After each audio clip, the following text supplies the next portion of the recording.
din po, nung 26 din po, June 26, nagkaroon po tayo ng turnover and acceptance of PSFTP o Public Safety Field Training Police o tinatawag po natin Field Training Police po. Ito may mga bagong police po natin na nakaka-graduate lang po sa basic recruit course po na kung saan po na-deploy po rito. Meron po tayong 28 na FTP o Field Training Police po na kung saan total po nila ay 23 po na lalaki at 5 pong babae.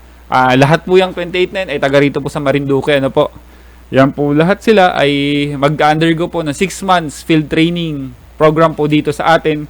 Hinati po yan sa dalawa. Meron pong 18 na ma-assign po sa Buwak Municipal Police Station at 10 po sa Santa Cruz Municipal Police Station. Doon po sila magkakaroon ng immersion program o field training program po nila para po makita po lahat ng inaral po sa loob ng basic recruit course sa training po.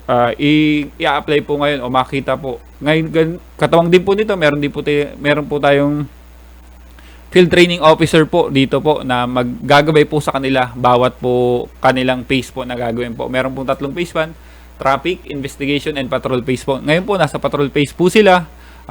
Nandiyan po ang ating mga FTO po para gumabay po sa kanila.